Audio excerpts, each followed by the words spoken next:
Hello friends, welcome back once again. Friends, हम लोग पिछले क्लास में आपको संयोजी उत्तक के बारे में बताया था और संयोजी उत्तक के प्रकार के बारे में हमने चर्चा किया था। हमने बताया था आपको कि संयोजी उत्तक वास्तव में क्या करता है। तो ये एक कनेक्टिंग टिश्यूज होते हैं, मतलब जोड़ने वाले उत्तक होते हैं जो शरीर के एक हिस्से को दूसरे भागों से हमें जोड़ने का काम करते हैं। संयोजी उत्तक में हमने उपास्थि तक की बातों को जाना था। संयोजी उत्तक में दो पार्ट और थे जिनके बारे में आपको जानकारी चाहिए थी, और वो थे आपके अस्थि और आपके तरल संयोजी उत्तक। ठीक है, तो देखते हैं अस्थि और तरल संयोजी उत्तक के बारे में। ठीक है, तो इसमें देखिए पहले हम लोग जानेंगे किसके बारे में, अस्थि के बारे में। ठीक है, किसके बारे में जानेंगे, अस्थि। अस्थि का मतलब आम भाषा में हम कहें तो हड्डी। ठीक है, पहले हम लोग जानेंगे अस्थि में संयोजी उत्तक। अस्थि में संयोजी उत्तक मतलब ऐसा कनेक्टिंग टिश्यू जो क्या हो, अस्थि से बना हुआ हो, जो हड्डियों से बना हुआ हो। तो वैसे संयोजी उत्तक को हम क्या कहते हैं, अस्थि में संयोजी उत्तक। अब बात आती है कि अस्थि में संयोजी उत्तक है, तो फिर बात आती है कि अस्थि किन चीजों से बना होगा, क्योंकि अस्थि ही तो संयोजी उत्तक का काम कर रहा है। तो हम लोग बात कर लेते हैं कि अस्थि किससे बना होगा। ठीक है, पहले किसकी चर्चा कर लेते हैं, अस्थि की। तो अस्थि की अगर बात कीजिएगा तो अस्थि वास्तव में बनता है किससे है, तो मेनली इसके अंदर जो पाया जाता है वो कैल्शियम पाया जाता है। कैल्शियम फॉस्फेट, मेनली क्या पाया जाता है, कैल्शियम फॉस्फेट। अबाउट 80 to 85% आपको मिलेंगे कैल्शियम फॉस्फेट ही। इसके अलावा मिल जाएगा आपको क्या, कैल्शियम का कार्बोनेट मिल जाएगा, कैल्शियम कार्बोनेट मिलेंगे। या फिर इसके अलावा क्या होंगे, इसके अलावा अन्य पदार्थ, अन्य जो होंगे पदार्थ आपको इसके अंदर देखने को मिलेगा। तो मुख्य रूप से क्या मिल गया, कैल्शियम फॉस्फेट, कैल्शियम कार्बोनेट और अन्य पदार्थ, ये सभी मिलकर क्या बनाएंगे, ये बनाएंगे हमारा अस्थि। और यही अस्थि क्या करेगा, हमारे बॉडी के अंदर दो पार्टों को जोड़ने का काम करेगा और ये ठोस रूप में रहेगा।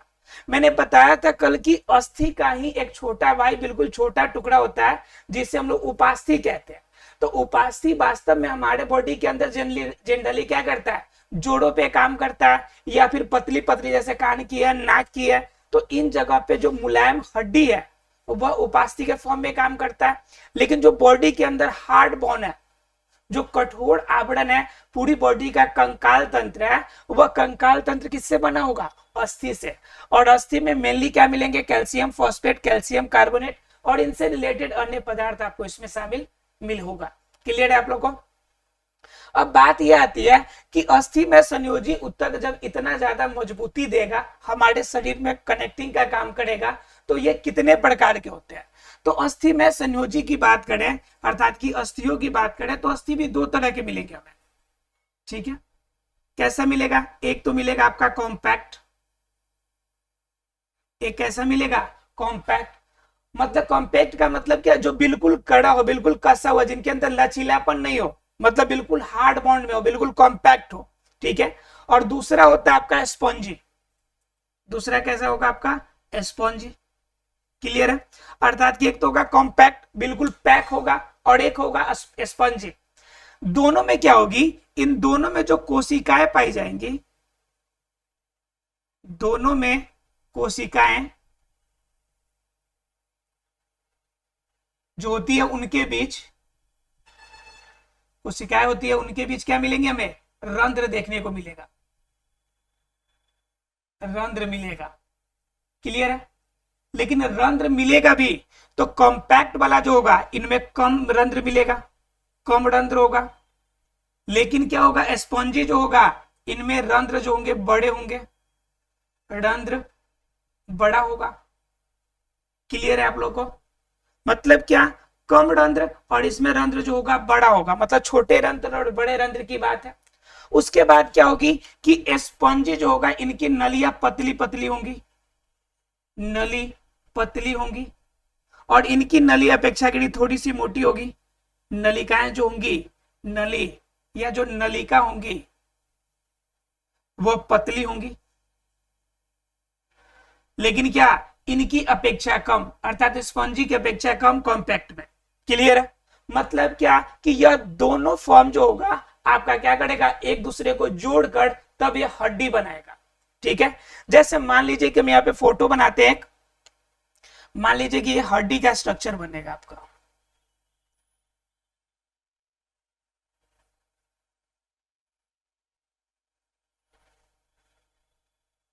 ठीक है, ये हड्डी का मान लीजिए स्ट्रक्चर है।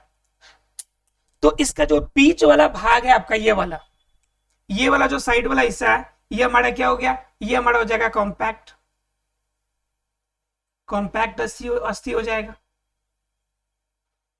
और जो ये साइड वाला अंदर वाला पार्ट दिख रहा है आपको, ये क्या दिख जाएगा, ये दिखेगा आपको क्या, तो ये हो जाएगा आपका स्पंजी, स्पंजी हो जाएगा। और बीच में जो छोटे छोटे पार्ट आपको ये दिख रहे हैं आपको, ये हो जाएगा आपका अस्थि गुहा है। जो नलियां दिखेंगी आपको, ये नलियां होंगी आपकी अस्थि गुहा, अर्थात की मज्जा गुहा। क्या होंगी, मज्जा गुहा। और मज्जा गुहा के अंदर जो पाया जाएगा वह क्या पाया जाएगा, अस्थि मज्जा। क्या मिलेगा हमें, अस्थि मज्जा। और इस अस्थि मज्जा के अंदर हमें क्या क्या देखने को मिलेगा, तो तंत्रिका कोशिका, तंत्रिका कोशिका, रक्त वाहिनी मिलेगी हमें, यानी कि रक्त वाहिनी मिलेगी, रक्त केशिका मिलेंगी हमें, रक्त केशिका, रुधिर वाहिनी मिलेगी हमें, रुधिर वाहिनी मिलेगी। तो इन सभी की तरह की स्ट्रक्चर जो हमें कहा मिलेगी, अस्थि मज्जा के अंतर्गत मिलने वाली है। क्लियर हो रहा है बात आप लोग को? मतलब क्या, जो हड्डी बनेगा, बोन जो बनेगा, वह वास्तव में कैल्शियम फॉस्फेट और कैल्शियम कार्बोनेट से बना होगा। लेकिन इसके अंदर जो आइटम बनेंगे, ये भी दो तरह के आइटम बनेंगे, एक तो कॉम्पैक्ट टाइप का और एक बनेंगे आपका स्पंजी टाइप का। कॉम्पैक्ट वाला थोड़ा सा हार्ड बॉन्ड का लेयर होगा, बाहरी लेयर होगा, और थोड़ा सा क्या होगा, हार्ड बॉन्ड होगा, मतलब बाहर से कवर करके रखेगा। और क्या होगा, स्पंजी जो होगा उसके अंदर गद्दे की तरह काम करेगा। कनेक्शन में किसका काम करेगा, गद्दे की तरह काम करेगा। तो ये हो गया आपके बाहर की तरफ कॉम्पैक्ट वाला। और अंदर आपका क्या हो गया, ये वाला जो हिस्सा है आपका बीच वाला जो खाली खाली व्हाइट दिख रहा है आपको, ये स्पंजी लेयर हो गया। और अंदर पाया जाएगा आपका मज्जा गुहा, बीच वाला ये लेयर। और इस मज्जा गुहा में आपको मिलेगा क्या, अस्थि मज्जा। और अस्थि मज्जा में आपको तंत्रिका कोशिका, रक्त केशिका, रुधिर वाहिनी, मतलब पूरी कनेक्शन जो होगी आपकी इस अस्थि मज्जा से, कनेक्शन जो होगा पूरे बॉडी के पार्ट्स का कनेक्शन होगा। क्लियर है? तो ये हो गया आपका कौन, अस्थि नलिका। आपका क्या हो गया, ये अस्थि संयोजी ऊतक हो गया। क्लियर? अब क्या होता है कि कभी कभी हमें एक और चीज देखने को मिलती है, वो जान लीजिए आप। वो क्या देखने को मिलती है कि इनके अंदर जो कंपैक्ट होता है, कंपैक्ट में पाया जाता है एक नलिका जिसका नाम बहुत फेमस है, हर्वेसियन नलिका। आपने सुना होगा, आपने सुना होगा हेवर्सियन नलिका। तो ये मिलेगी कहां, तो कॉम्पैक्ट अस्थि में ये आपको मिलती है क्या, हेवर्सियन नलिका। और ये वास्तव में हमारे शरीर के लिए बहुत महत्वपूर्ण भूमिका निभाती है। कौन, आपकी यह जो आपका हेवर्सियन नलिका होती है ये, तो ये मिलेगी कहां में, कॉम्पैक्ट अस्थि के अंदर। तो ये आपका कुल मिला के देखें तो ये हमारे बॉडी के अंदर अन्य पार्टों को कॉम्पैक्ट करने की कोशिश करेगा। और ये आपका संयोजी ऊतक का एक हिस्सा है। क्लियर है? अगर ये क्लियर हो गया तो जान लेंगे अब इसकी आखिरी है ना जी, किसके बारे में, तो इसके बारे में जानेंगे हम लोग रुधिर के बारे में, जो कि तरल संयोजी ऊतक है। ठीक है, संयोजी ऊतक का आखिरी, संयोजी ऊतक आपका तरल संयोजी ऊतक का मतलब होता है जो पदार्थ तरल अवस्था में हो और वो ऊतक जो संयोजी ऊतक की तरह काम करे, तरल भी हो और संयोजी भी हो, मतलब जोड़ने वाला भी हो, तो उससे हम लोग क्या कहेंगे, तरल संयोजी ऊतक। क्लियर है? अब तरल संयोजी ऊतक का मतलब होता है कौन सा ऐसा द्रव पदार्थ होगा जो हमारे बॉडी में कनेक्शन करने का काम करेगा, कनेक्ट करने का काम करेगा, और वो अवस्था कौन सा होगा, तरल अवस्था होगा। तो तरल अवस्था में कनेक्शन कौन करेगा, ये जानने वाली बात है। ठीक है, अर्थात कि तरल संयोजी ऊतक की बात कर रहे हैं हम लोग। किसकी, तरल संयोजी ऊतक की बात कर रहे हैं। तो तरल संयोजी ऊतक जो द्रव अवस्था में हो, तो अब जरा सोचिए कि आपके बॉडी के अंदर तरल अवस्था में कौन कौन से पदार्थ देखने को मिलते हैं। तो सीधा सिंपल एक ही बार में नजर आएगा कि ब्लड, खून, आपके बॉडी में, पूरी बॉडी में रन करता है। तो पूरी बॉडी में जब रन करता है तो वह लिक्विड फॉर्म में होता है, द्रव अवस्था में होता है। तो वही तो हमारा क्या हो गया, तरल संयोजी ऊतक। अर्थात क्या, जो तरल संयोजी ऊतक होते हैं वह मुख्य रूप से हमारे बॉडी के अंदर दो तरह के होते हैं। एक क्या, एक तो हमारा ब्लड होता है अर्थात की रक्त, और दूसरा जो होता है हमारा रक्त आपका, वो क्या कहलाता है आपका, लसिका। क्या कहलाता है आपका, लसिका, जिसे इंग्लिश में कहते हैं लिम्फ। क्या कहते हैं, लिम्फ। या फिर इसे हम लोग कहते हैं उत्तक द्रव भी कहते हैं। इसे और किस नाम से जानते हैं, उत्तक द्रव के नाम से भी जानते हैं। क्लियर है। तो दो ही चीज हमारे बॉडी के अंदर आपका संयोजी उत्तक के रूप में लिक्विड फॉर्म में रहता है, एक ब्लड और दूसरा हमारा लसिका। अब क्या होता है कि ब्लड के अंदर अगर पार्ट करें हम लोग, तो ब्लड के अंदर भी दो पार्ट हो जाते हैं। एक तो हमें मिल जाता है प्लाज्मा, एक क्या मिल जाता है, प्लाज्मा, और दूसरे तरफ मिल जाती है हमें रक्त केशिका, रक्त कणिका, रक्त कणिका। क्लियर, दो हिस्से हो गए। प्लाज्मा जो होता है पूरे ब्लड का लगभग 55% हिस्सा को कवर करता है। अब सोचिए जरा सा, 55% भाग अगर बाहर निकल गया तो हमारे पास कितना प्रतिशत भाग बच गया, सिर्फ और सिर्फ 45% भाग बचका। और 45% जो भाग है वो हमारा क्या होती है, रक्त कणिका होती है। क्लियर है। प्लाज्मा जो होता है, प्लाज्मा के अंदर लगभग 90% भाग जो होता है जल होता है। 90% भाग क्या होता है हमारा, जल होता है। इसलिए सामान्य रूप से एग्जाम में सीधा एक ऑब्जेक्टिव क्वेश्चन आता है कि बताइए खून का द्रवीभूत भाग किस नाम से जाना जाता है। खून का द्रवित भाग किस नाम से जाना जाता है। तो द्रवित जो भाग होगा वह प्लाज्मा के नाम से जाना जाएगा। किस नाम से जाना जाएगा, प्लाज्मा के नाम से। क्लियर है। क्यों, क्योंकि इसमें 90% जल मिलेंगे, आप प्लस में 10% अन्य न्यूट्रिएंट्स वाला पदार्थ पाए जाएंगे, जिनकी मात्रा सिर्फ और सिर्फ कितना प्रतिशत होगी, सिर्फ 10% होगी। तो समझ सकते हैं कि 90% जिसमें जल है तो ब्लड का मेन पार्ट तो ही कवर कर लेगा। ठीक है। तो कहा जाता है कि खून का जो द्रवित भाग है, जो ब्लड रक्त का जो द्रवित भाग है वो हमारा क्या होगा, प्लाज्मा होगा। अब बात कर लेते हैं हम लोग अलग, ये 45% रक्त कणिका की। किसके बारे में बात कर लेते हैं कि रक्त कणिका के बारे में, जिनकी मात्रा 45% है। तो इनके अंदर भी क्या होते हैं कि इनके अंदर 3 तरह के आपके रक्त कणिका मिलते हैं हमें। एक तो मिलता है हमें आरबीसी, लाल रक्त कणिका। दूसरा होता है हमारा डब्ल्यूबीसी, श्वेत रक्त कणिका। और तीसरा जो होता है रक्त पट्टिकाणु, जिसे हम लोग क्या कहते हैं, जिसे हम लोग कहते हैं प्लेटलेट्स। ठीक है।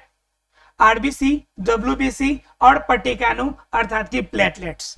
तो आरबीसी क्या होता है कि इनके अंदर कलर देने के लिए एक एंजाइम से एक प्रोटीन पाया जाता है जिसका नाम हीमोग्लोबिन है।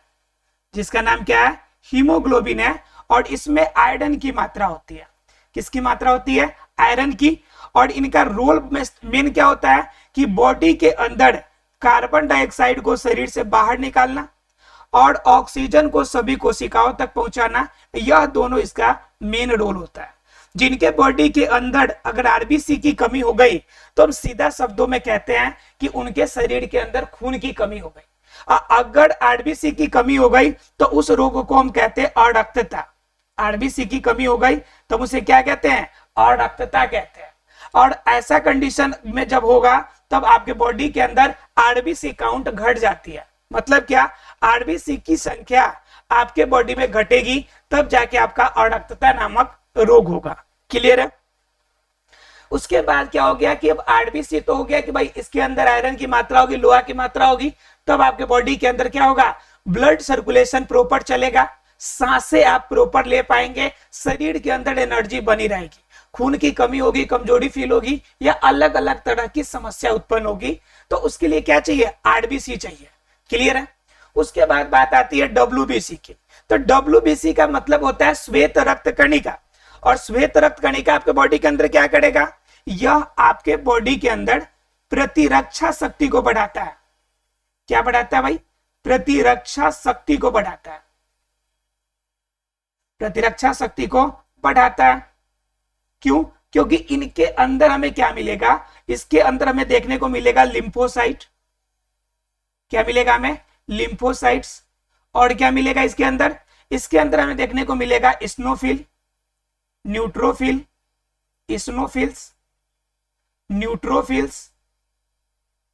ये सभी ऐसे आइटम्स होते हैं, ऐसे मटेरियल्स होते हैं जिनके वजह से बॉडी के अंदर प्रतिरक्षा शक्ति अर्थात की एंटीबॉडी बनी रहती है, मतलब रोगों से लड़ने की क्षमता आपके अंदर WBC की वजह से होती है। ठीक है, अगर आपका RBC की कमी हो जाए तो उस कंडीशन में बाहर से डॉक्टर आपको आयरन की गोली देते हैं। आपने देखा होगा कि जो गर्भवती महिला होती है जब डॉक्टर के पास दिखाने जाती है तो डॉक्टर मेनली और कुछ प्रेस्क्राइब करे चाहे ना करे, लेकिन उसे क्या प्रेस्क्राइब करते हैं, आयरन की गोली। क्योंकि आयरन की गोली अगर प्रॉपर ली जाए तो शरीर में अगर हीमोग्लोबिन की मात्रा अगर बरकरार रहे तो प्रॉपर तरीके से ऑक्सीजन जो होता है गर्भनाल के थ्रू से बच्चों तक प्रॉपर पहुंच पाएगा, जिनके वजह से बच्चा जो होगा हेल्दी होगा। ठीक है, तो इसलिए आपका आयरन की गोली दी जाती है। अगर आप बात करेंगे WBC की, तो अगर इनकी कमी हो गई तो आपको रोगों से लड़ने की क्षमता घट जाती है। जैसे मान लीजिए आपको अगर एड्स की बीमारी होती है, जैसे अगर रोगों की बात कीजिएगा तो अगर एड्स की बीमारी होती है तो एड्स इस बीमारी में आपके बॉडी के अंदर एंटीबॉडी समाप्त हो जाता है, मतलब रोगों से लड़ने की क्षमता समाप्त हो जाती है। इस कंडीशन में क्या होता है कि छोटा सा घाव भी होगा, आपको छोटा सा भी अगर रोग होगा तो वो जल्दी सही नहीं होगा। ठीक है, तो उस कंडीशन के लिए क्या होता है कि आपके लिए एंटीबॉडी जो होता है लॉस करने लगता है, और सबसे पहले वो बॉडी के अंदर आके आपके एंटीबॉडी पर ही धावा बोलता है। क्लियर है? तो ये दो पार्ट हो गए RBC WBC। इसका तीसरा पार्ट है पट्टिकानु, जिसे हम लोग क्या कहते हैं, प्लेटलेट्स। क्या कहते हैं, प्लेटलेट्स। और ये वास्तव में कैसे मिलता है हमें, तो ये जनरली हमें विटामिन K से प्राप्त होता है। अगर अलग से हमें चाहिए प्लेटलेट्स की मात्रा बढ़ाना तो विटामिन K हम यूज कर ले, या फिर और विटामिन K में क्या मिलेगा, फूल गोभी में मिलेगा, फूल गोभी में मिलेगा। चलिए उसके बाद अगर बात कर ले कि और कहां से मिलेगा हमें, और इसके अलावा हम देखिए बात करें पट्टिकानु में, तो पट्टिकानु बढ़ाने के लिए आप फल का भी इस्तेमाल कर सकते हैं। ठीक है, कीवी का इस्तेमाल करते हैं आप। किसका इस्तेमाल करते हैं, कीवी का। ये कीवी भी आपके अंदर क्या करेगा, पट्टिकानु को बढ़ाने में मदद करता है। तो भाई पट्टिकानु आपके लिए प्लेटलेट्स इतना जरूरी क्यों है, क्यों भाई अलग से खाने की आवश्यकता पड़ रही है? दरअसल क्या करता है, प्लेटलेट्स आपके बॉडी के अंदर बहुत बड़ा रोल करता है। ठीक है, बड़ा रोल करने का मतलब क्या हो जाता है कि यह आपके पर जब भी खून की ब्लीडिंग ज्यादा होती है, जब कहीं कट जाता है तो ब्लीडिंग होगी, और जब ब्लीडिंग होगी तो उस कंडीशन में ब्लड को रोकने के लिए जो ब्लड के ऊपरी भाग में जो जाल की संरचना बनाता है, वह जाल की संरचना बनाने की ड्यूटी किसकी होती है, पट्टिकानु की। अर्थात क्या कि वह तुरंत जाल बनाएगा, जितनी जल्दी जाल बनेगा उतनी जल्दी आपके बॉडी के अंदर ब्लड सर्कुलेशन क्या होगा कि आपका जो ब्लड ज्यादा ब्लीडिंग हो रही है वह कंट्रोल होगा। क्लियर है फ्रेंड्स? मतलब क्या कि पट्टिकानु के अंदर जो ब्लड सर्कुल आपका पट्टिकानु जो होगा ब्लड को बॉडी से बाहर निकलते समय रोकने का जिम्मेवारी किसका होगा, इसी के ऊपर होता है। अब क्या होता है कि कभी कभी आपके बॉडी के अंदर प्लेटलेट ज्यादा घट जाती है, आपके बॉडी के अंदर रोगों को आपका जो ब्लीडिंग होता है उसको रोकने की क्षमता घट जाती है। उस कंडीशन में एक बीमारी होती है जिसे हम लोग कहते हैं हीमोफीलिया। यह एक अनुवांशिक रोग भी है। हीमोफीलिया क्या है, अनुवांशिक रोग है। क्लियर है आप लोग को? तो ये हो गए आपके तीनों पार्ट किसके, रक्त पट्टिकानु के। ठीक है, हीमोग्लोबिन की मात्रा, आयरन की मात्रा बढ़ाने के लिए आप पालक का इस्तेमाल कर सकते हैं। इसमें सबसे ज्यादा आपको क्या मिलती है, आयरन की मात्रा मिलती है। इसके अलावा सेब खा सकते हैं, इनसे भी आपको मिलेगी। तो ये क्लियर हो गया हमारे क्या, ब्लड के बारे में। अर्थात ब्लड के अंदर दो पार्ट, एक प्लाज्मा और दूसरा रक्त पट्टिकानु। प्लाज्मा 55% हिस्से पे और रक्त पट्टिकानु कितने प्रतिशत भाग पे, 45% भाग में होती है। प्लाज्मा में क्या होता है कि 90% जल मिलेगा और 10% अन्य पदार्थ मिलेगा। ठीक है, इस वजह से खून का जो द्रवित भाग है वह क्या कहलाता है, आपका प्लाज्मा ही कहलाता है। इसके अंदर क्या होता है, उसके बाद हम बात करेंगे रक्त पट्टिकानु की। तो इनके अंदर तीन पार्ट, RBC, WBC और आपका पट्टिकानु। एग्जाम में कभी कभी एक क्वेश्चन कॉमन पूछ लेता है, ठीक है, कि आरबीसी की जीवन आयु कितना होती है, तो ये हो जाएगा आपका 120 दिन। कभी कभी ये भी पूछ जाता है कि आरबीसी की सेल बनते कहाँ पे है, ठीक है, तो याद रखिएगा प्लीहा में, ये ऑब्जेक्टिव क्वेश्चन याद रखिएगा कि बनता कहाँ है, तो प्लीहा में, जिसे स्प्लीन कहते हैं इंग्लिश में, ठीक है। इनकी आयु कितनी होती है, आरबीसी की आयु जो होती है 120 दिन की होती है, मतलब 120 दिन में ये अणु खत्म हो जाएगी।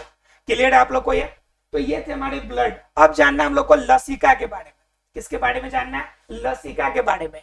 ये सारे चीज जितने भी थे हमारे बॉडी के अंदर नलियों में घूम रहे थे, लेकिन लसिका जो होता है इसको ले जाने के लिए किसी भी प्रकार की वाहिनी नहीं पाई जाती है। अर्थात क्या, इनको ले जाने के लिए लसिका जो होती है यह वाहिनी विहीन द्रव है। क्या है? पहला नंबर वाहिनी विहीन द्रव है, ठीक है। एक चीज मैं बताना भूल गया कि आरबीसी का कलर कैसा होगा, रेड होगा, अर्थात कि लाल होगा, और डब्ल्यूबीसी का कलर कैसा होगा, व्हाइट होगा, अर्थात कि उजला। और जो पट्टिकाणु है यह कलरलेस होता है, इसका कोई कलर नहीं होता है। क्लियर? याद रखिएगा। अब क्या आता है कि लसिका में क्या होता है, वाहिनी विहीन द्रव है, मतलब इसको ले जाने के लिए किसी भी प्रकार की नलिका नहीं मिलेगी आपको, किसी प्रकार की नलिका या नली आपको देखने को नहीं मिलने वाली है। क्लियर? दूसरा बात क्या होता है कि यह रंगहीन द्रव है। कैसा द्रव है? रंगहीन द्रव है। क्लियर है? तीसरा अगर बात कीजिएगा तो यह ऊतकों से सीधा प्रवाहित होता है, ऊतकों में सीधे रूप में प्रवाहित होता है, ठीक है। क्लियर आप लोग को? तो ये सारी चीजें हैं किनके अंदर, ये सारी चीजें हमारे लसिका के अंदर अर्थात कि लिम्फ के अंदर हमें देखने को मिलेगी। बोलिए क्लियर है आप लोग को? मतलब क्या कि ब्लड और लसिका में यही डिफरेंस है कि इसको ले जाने के लिए क्या होगा, नलिका नहीं पाई जाएगी, लेकिन ब्लड नलिकाओं में जाती है।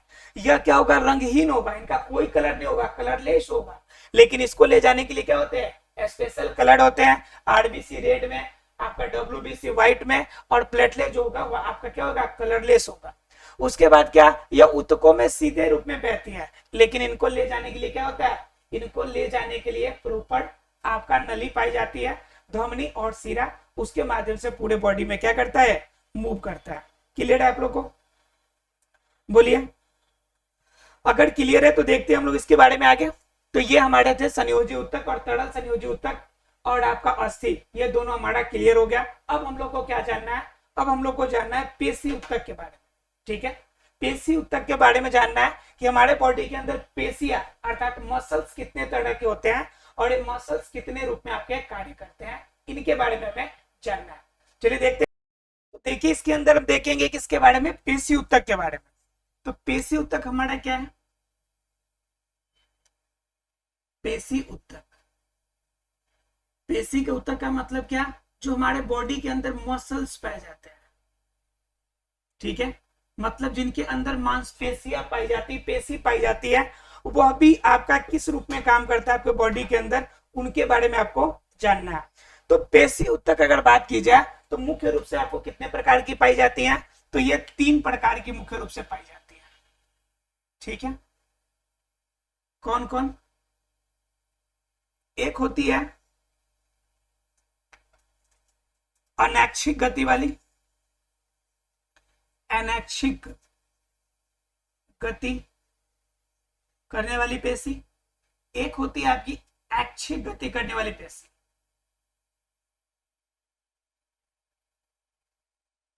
और एक होती है आपकी हृदय पेशी।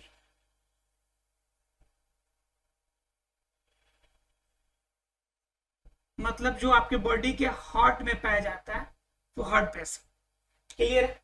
तो आपको कितने पार्ट हो गए, 3 पार्ट होंगे, एक अनैच्छिक गति करने वाली, एक ऐच्छिक गति करने वाली, और एक आपका क्या होता है, एक होता है आपका हार्ट पेशी, माने जिससे आपके बॉडी के अंदर क्या हो जाए, बॉडी के अंदर आपका जो हार्ट है वह किस रूप में मूव करेगा उसके लिए। इसका दूसरा नाम भी है अनैच्छिक है, तो इसे अरेखित भी कहते हैं, अरेखित पेशी ऊतक भी कहते हैं, और अनैच्छिक को हम रेखित भी कहते हैं। क्या कहते हैं इसे, रेखित पेशी भी कहते हैं। क्लियर है आप लोग को? यानी 2 प्रकार के हो गए आपके, 3 प्रकार हो गए, अनैच्छिक, ऐच्छिक और हार्ट पेशी यानी कि हार्ट के अंदर पाए जाने वाले पेशी ऊतक। अब पहले हम लोग बात करेंगे अनैच्छिक के बारे में। किसके बारे में बात करेंगे? अनैच्छिक गति के बारे में। तो अनैच्छिक गति का मतलब क्या हो गया?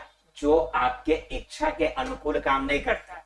जैसे क्या होती है, आंख की पलक झपकती है, तो क्या आपको पता चलता है कि आंख की पलक कब झपक रही है? जब मालूम चलता है, जब भोजन का पाचन होता है, तो क्या आपको समझ में आता है कि पाचन कब हो रहा है, कब भोजन अंदर जा रहा है, कैसे जा रहा है, कुछ पता चलता है। ब्लड के अंदर जब सर्कुलेशन होता है, ब्लड सर्कुलेशन होता है, तो क्या इनकी जानकारी आपको मिलती है? बिल्कुल भी नहीं मिलती है। तो कहने का मतलब क्या है, बॉडी के अंदर जब कोई भी काम आपके इच्छा के अनुरूप न हो, तो उससे हम लोग क्या कहेंगे? उसे कहेंगे अनैच्छिक गति। उसे क्या कहेंगे? अनैच्छिक गति कहेंगे, जो आपके इच्छा के अनुसार कार्य न करे। ठीक है, तो इनके अंदर रेसे होते हैं, इनको कार्य करने के लिए इनमें रेसे पाए जाते हैं। क्या पाया जाता है? रेसा पाया जाता है। और रेसा की अगर लंबाई की बात कीजिएगा तो 15 से 30 माइक्रोमीटर की होती है। 15 से 30 माइक्रोमीटर की होती है। अगर इसकी व्यास की बात कीजिएगा, अर्थात चौड़ाई की बात कीजिएगा, तो वह 8 से 10 माइक्रोमीटर मिलेगी आपको। 8 से 10 माइक्रोमीटर की मिलेगी। क्लियर है? अर्थात अनैच्छिक गति की आपकी जो अगर देखेंगे तो 15 से 20 मीटर लंबी मिलेगी, हमें लंबी मिलेगी। और व्यास की पीजिएगा तो 8 से 10 माइक्रोमीटर की होगी। ठीक है, ये हमारे बॉडी के अंदर कहां पे कार्य करेगा? तो हमारे बॉडी के अंदर जो आपका ओसोफेगस है, आहार नाल में मिलेगा, हमें आहार नाल वाले भाग पे काम करेगा। ठीक है, और आहार नाल के अलावा और कहां मिलेगा? हमारे बॉडी के अंदर जो ब्लड सर्कुलेट करता है उसमें मिलेगा, हमें ब्लड सर्कुलेशन में मिलेगा हमें। ये इन सभी जगह पे आपको देखने को मिलेगा। क्लियर है? उसके बाद अगर बात कीजिएगा इनकी कोशिकाओं का, तो कोशिका के बीच में इनकी आपका गोलाकार केंद्रक होता है। गोला क्या होता है? केंद्रक पाया जाता है, मतलब गोल केंद्रक होगा आपका।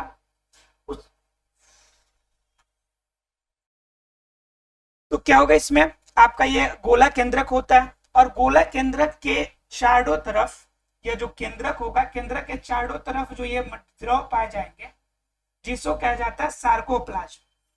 क्या कहा जाएगा? सार्कोप्लाज्म। क्लियर? तो क्या हो गया? सार्कोप्लाज्म हो गया, गोला केंद्रक हो गया। ये सारे चीज आपको देखने को इसमें मिलेगा। किसमें? अनैच्छिक गति में।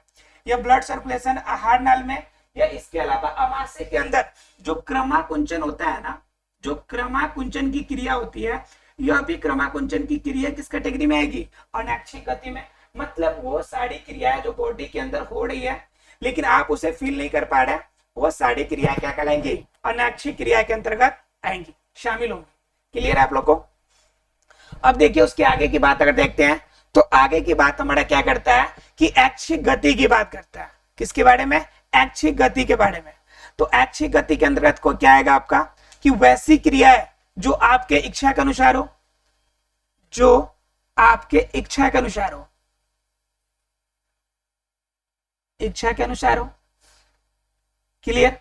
इनके अंदर क्या मिलेगा आपको? इनके अंदर आपको चपटी, चपटी आपको केंद्रक मिलेगी। क्लियर है?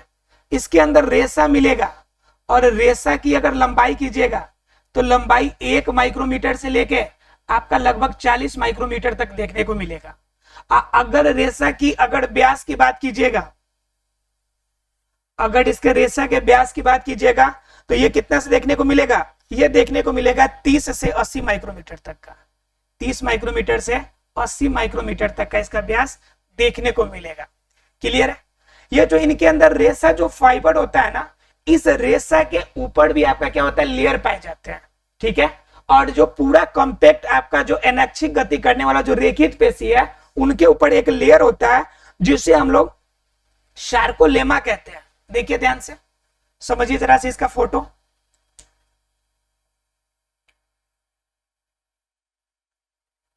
ठीक है,